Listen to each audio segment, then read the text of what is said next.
Welcome back YouTube channel Literatur Perkantas Jatim. Kali ini kita akan mendengarkan review buku dari salah satu seorang staf Perkantas.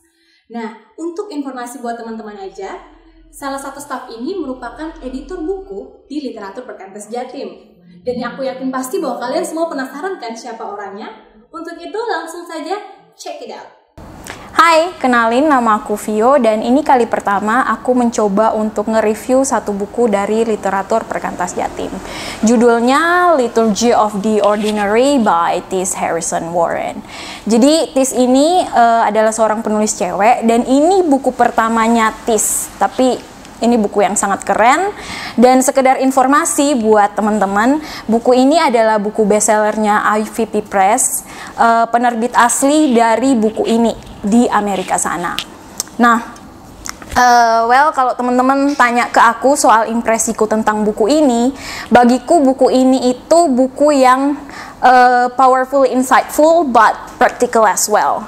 Jadi bagiku buku ini bukan buku yang akan ngebanjirin teman-teman dengan informasi-informasi yang super berat, abstrak, tapi nggak mendarat ke teman-teman, ke hidup teman-teman. Tapi juga sebaliknya, buku ini bukan buku yang akan ngasih teman-teman instruksi untuk ngelakuin ini, ngelakuin itu, tapi nggak ada dasar why-nya, nggak ada dasar reason kenapa sampai teman-teman harus melakukan itu. Jadi bagiku, buku ini secara teologis sangat kaya, tapi juga sangat praktis bagi kehidupan kita yang paling sehari-hari. Nah, sekarang kita perlu tahu kenapa penting untuk membicarakan tentang kehidupan sehari-hari. Apa kaitannya kerohanian kita dengan kehidupan kita yang sehari-hari? Di sini aku akan mencoba untuk memberikan 3 alasan kenapa penting untuk kita belajar tentang bagaimana cara kita menghidupi kehidupan kita yang paling sehari-hari. Yang pertama adalah bagaimana Allah yang Maha Kuasa, Allah sendiri datang ke dalam dunia dan dia menjadi sama seperti kita manusia dan dia menjalani hidup yang sama seperti kita manusia biasa. Dia bangun, dia beraktivitas dan kemudian dia tidur dan semuanya itu dia lakukan tanpa ada satupun hal yang dianggap sebagai hal yang kurang rohani, hal yang sepertinya lebih remeh daripada kehidupannya sebagai Allah yang memerintah dengan penuh kuasa. Alasan kedua kenapa penting untuk kita membahas tentang kehidupan sehari-hari adalah karena ketika Allah menebus kita, Allah tidak menebus kita secara abstrak, tapi dia menebus kita di dalam keseharian kita. Ketika dia menebus kita, dia tahu hari itu kita bangun, apa yang kita lakukan, relasi seperti apa yang kita miliki, di tempat mana kita sedang beraktivitas, dan semua itu dia tebus di dalam segala kebaikan dan kerusakannya.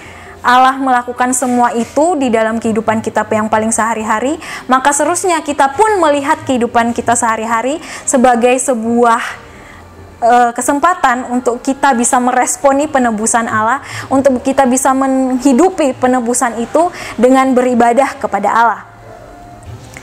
Alasan ketiga kenapa kita perlu membahas bagian ini adalah karena Allah menciptakan kita, menempatkan kita, dan membentuk kita di dalam keseharian kita.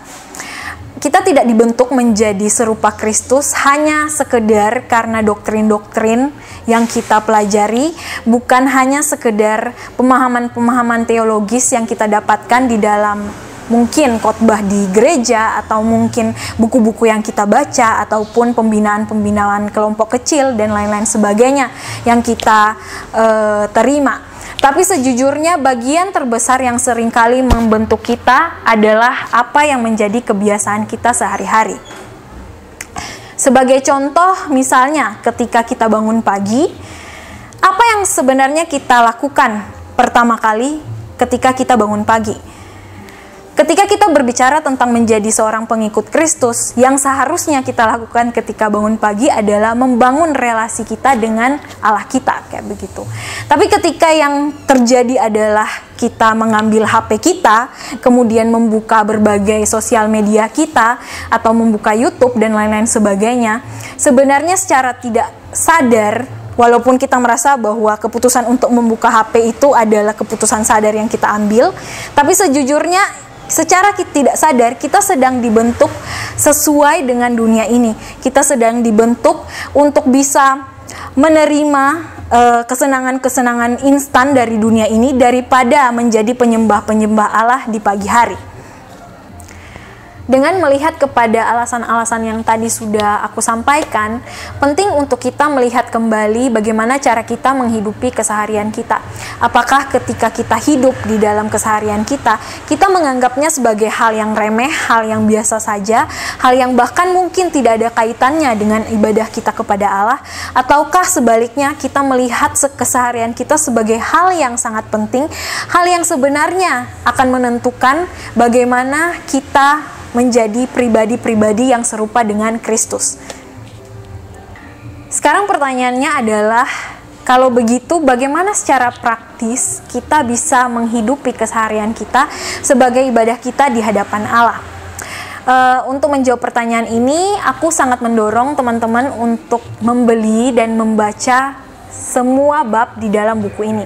Jadi ada 12 bab di dalam buku ini, dan setiap babnya akan memaparkan satu kebiasaan yang biasanya kita lakukan dan bagaimana kaitan antara kebiasaan itu dengan ibadah kita di hadapan Allah.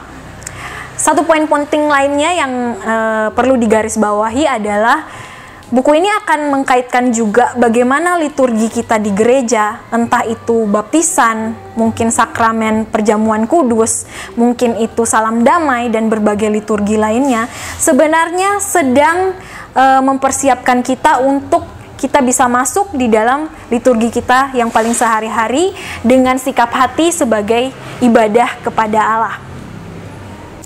Untuk memberikan gambaran yang lebih jelas kepada teman-teman, aku akan mencoba untuk membahas satu bab dari buku ini, dan aku mengambil bab yang pertama tentang ketika kita bangun tidur. Nah, kebiasaan kita ketika bangun tidur ini dikaitkan dengan baptisan kita, dengan sakramen baptisan. Ketika kita berbicara tentang baptisan, itu adalah sebuah simbol perlambangan bahwa kita sekarang telah ditebus oleh Allah dan kita sekarang memiliki identitas yang baru, yaitu identitas sebagai anak-anak Allah. Identitas ini bukanlah identitas yang kita dapatkan karena pencapaian kita, usaha kita, kekayaan kita, dan berbagai hal lainnya, tapi semata-mata karena pemberian Allah.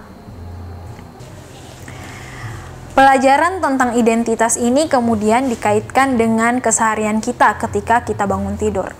Sejujurnya ketika kita baru bangun di pagi hari, sebelum kita memakai semua identitas kita di hari itu, entah itu kita akan menjadi seorang guru, entah itu kita akan pergi ke rumah sakit menjadi seorang dokter mungkin, atau kita mungkin akan menjadi ibu rumah tangga yang disibukkan dengan keseharian mengurus anak di rumah, kita semua bangun sebagai orang-orang yang sama.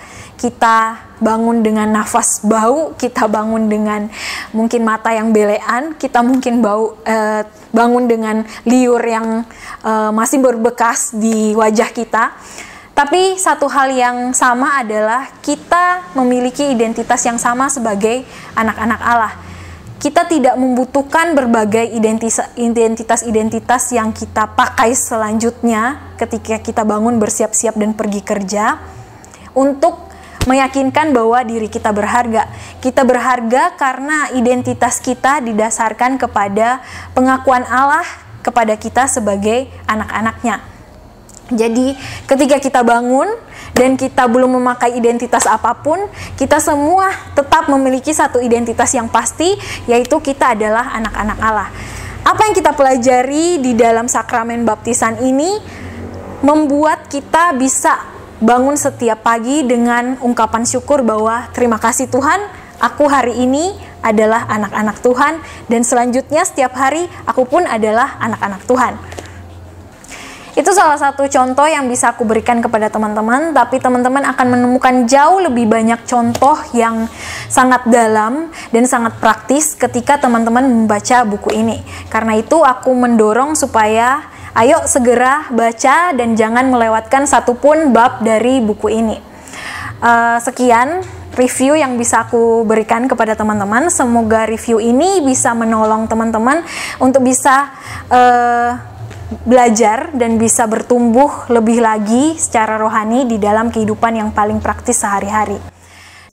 Satu lagi yang penting, jangan lupa like, komen, dan subscribe YouTube Literatur Perkantas Jatim. Sekian, terima kasih, Tuhan memberkati. Gimana review bukunya teman-teman? Menarik bukan? Kali ini kami membuka pertanyaan buat teman-teman semua yang pengen tahu lebih dalam mengenai buku tadi dan juga Cece yang tadi. Untuk itu kalian bisa aja langsung mengirimkan pertanyaan kalian sebanyak mungkin di komentar kolom bawah ini. Ayo cepat teman-teman kirim. Kemudian kalian juga bisa kirim di IG Literatur Perkantas Jatim. Bagi kalian penanya yang beruntung, kalian akan mendapatkan satu buku Liturgy of the Ordinary.